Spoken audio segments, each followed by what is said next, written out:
Hello student, आज की video में हम बात करेंगे DC PGDCA Corel Draw multimedia with Corel Draw. ठीक है ना। जो डीसीए की यूनिट रहेगी वो हमारी फोर्थ यूनिट रहेगी, जबकि पीजीडीसीए की हमारी सेकेंड यूनिट रहेगी। ओके, कोरल ड्रा हमारा एक इसी में डीसीए रहेगा और इसी में पीजीडीसीए रहेगा। जो डीसीए की है वो फोर्थ यूनिट है, पीजीडीसीए की हमारी सेकेंड यूनिट रहेगी। अब इसमें कुछ क्वेश्चन इंपॉर्टेंट है जो मैं लेके आया हूं और बहुत ही सरल तरीके से एक्सप्लेन करने वाला हूं। राइट, तो हमारा पहला क्वेश्चन इसमें रहेगा, इसको मैं रख कर दे रहा हूं यहां से। चलो, पहला क्वेश्चन हमारा रहेगा कोरल ड्रॉ में टेक्स्ट प्रॉपर्टी को समझाइए। ये हमारा पहला क्वेश्चन रहेगा। अब ये टेक्स्ट प्रॉपर्टी होती क्या है, पहले तो आप ये समझना। कोरल ड्रा में टेक्स्ट प्रॉपर्टी को समझाइए मतलब कि टेक्स्ट की सेटिंग करना है। आपने एमएस वर्ड पढ़ा होगा। यदि मैं यहाँ पर कंप्यूटर लिखता हूँ, राइट, क्या लिखता हूँ, कंप्यूटर लिखता हूँ, और इस टेक्स्ट को सिलेक्ट करूंगा तो हम क्या क्या कर सकते हैं, तो आप खुद बता दोगे सर। इसको हम बोल्ड कर सकते हैं, इसको हम इटैलिक कर सकते हैं, राइट, इसको हम अंडरलाइन कर सकते हैं, इसका हम साइज बढ़ा सकते हैं, बिल्कुल लिख दोगे। इसको हम अलाइन कर सकते हैं कि नहीं कर सकते। तो ये क्या हुई, टेक्स्ट की प्रॉपर्टी हुई। ध्यान रखना, कोरल ड्रा में टेक्स्ट की प्रॉपर्टी को समझाइए। तो हेडिंग क्या लिखोगे, कोरल ड्रा में टेक्स्ट की प्रॉपर्टी, डैश करके आगे क्या लिखोगे, कोरल ड्रा में किसी भी टेक्स्ट की फॉर्मेटिंग करने के लिए या टेक्स्ट को bold, italic, underline, size, align आदि देने के लिए टेक्स्ट प्रॉपर्टी का उपयोग किया जाता है। ठीक है, फिर आप एक एक ऑप्शन लिखोगे।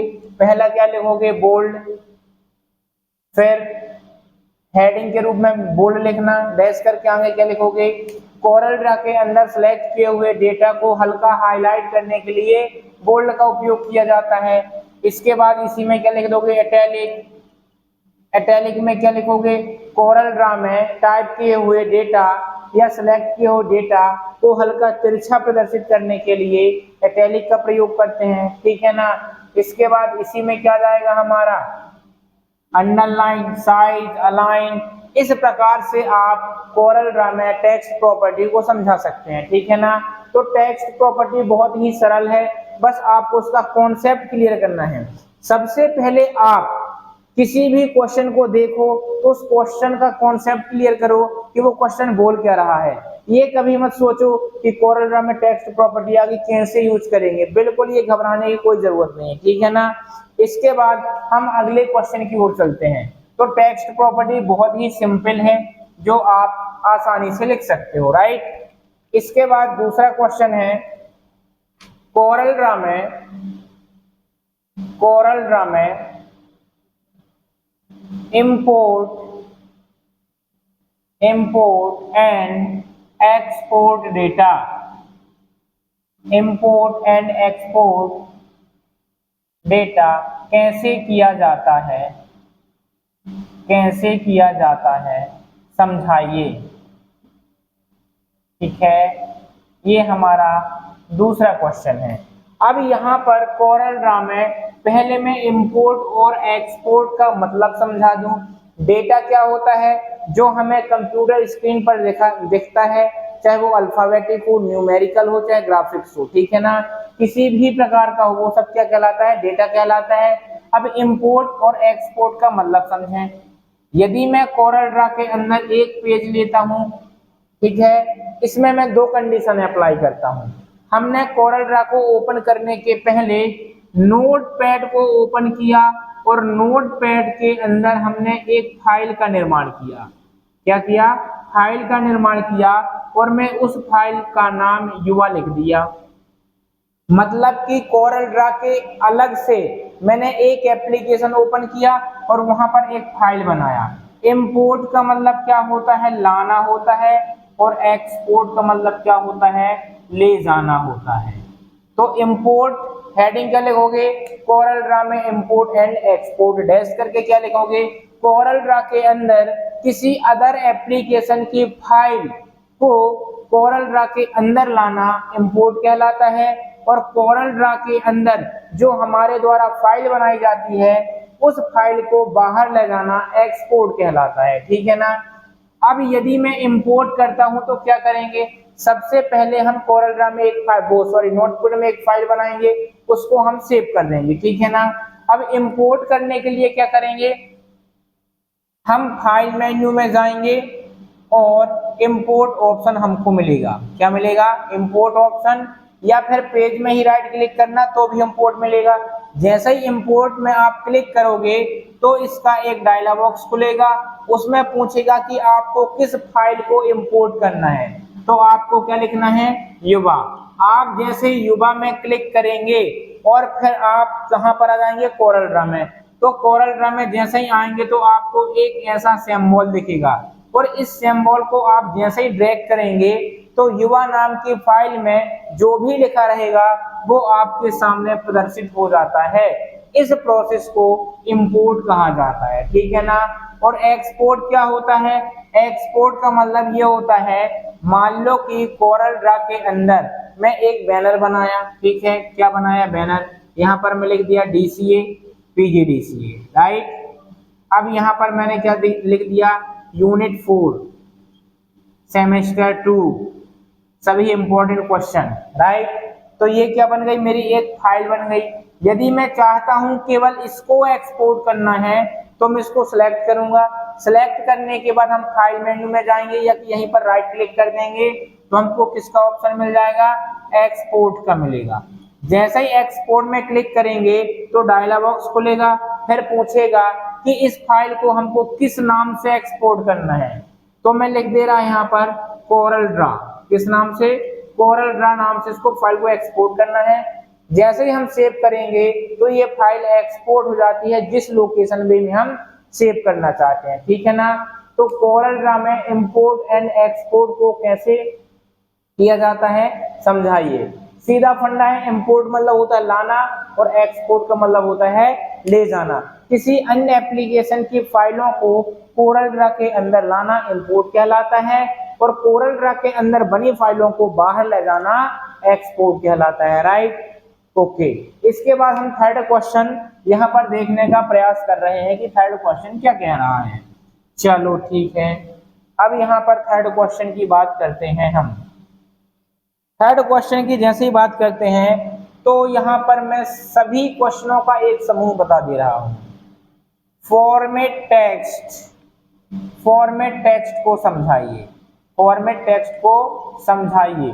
मोस्ट इंपॉर्टेंट क्वेश्चन, इस यूनिट से आप यहीं पढ़ के चले जाना।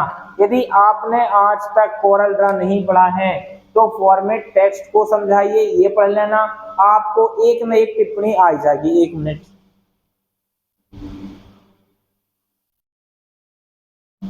हाँ, तो फॉर्मेट टेक्स्ट में क्या होगा, हम टेक्स्ट को कितने प्रकार से फॉर्मेट कर सकते हैं उसको टेक्स्ट फॉर्मेट कहते हैं। ठीक है ना।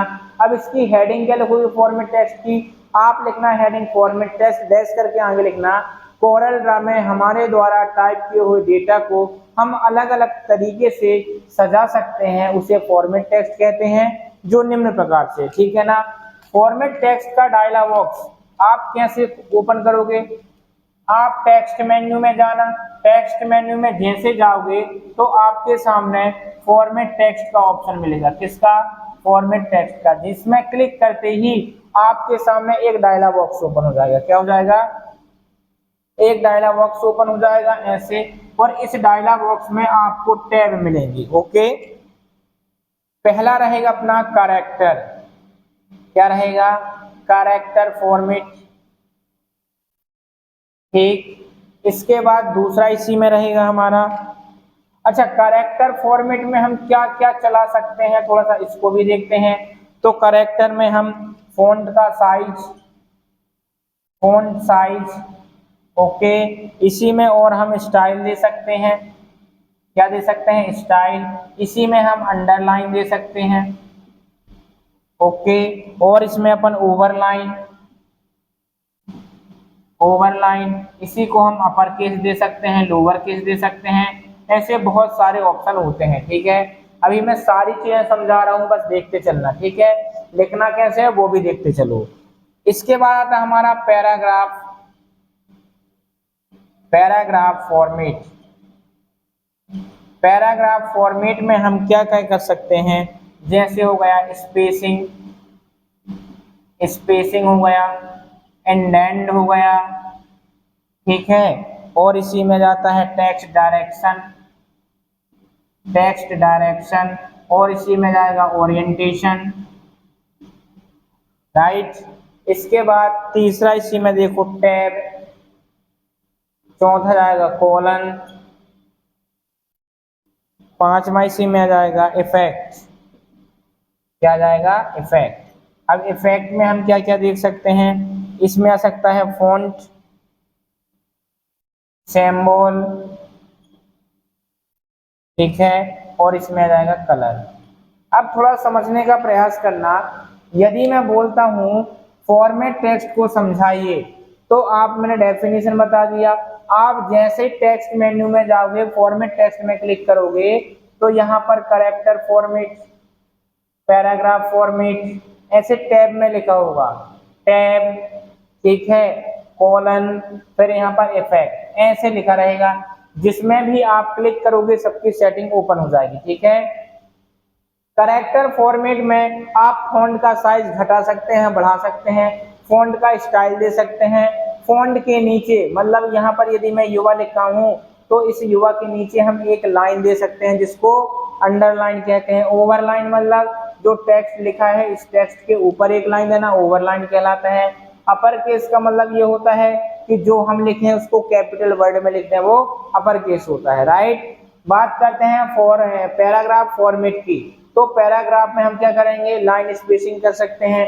और लाइन स्पेसिंग का मतलब क्या होता है, पैराग्राफ के अंदर जो लाइन होती हैं, उन लाइनों के मध्य में अंतर देना या कम करना, क्या कहलाता है, लाइन स्पेसिंग।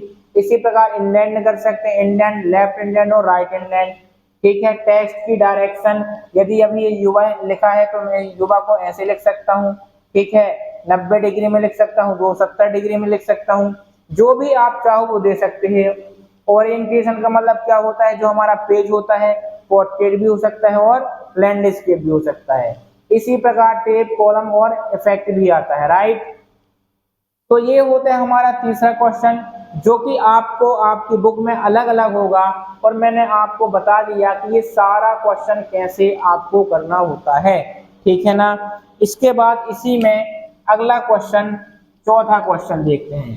चौथे क्वेश्चन में हमें क्या देखना है, चौथे क्वेश्चन में हमें देखना है कोरल ड्रा में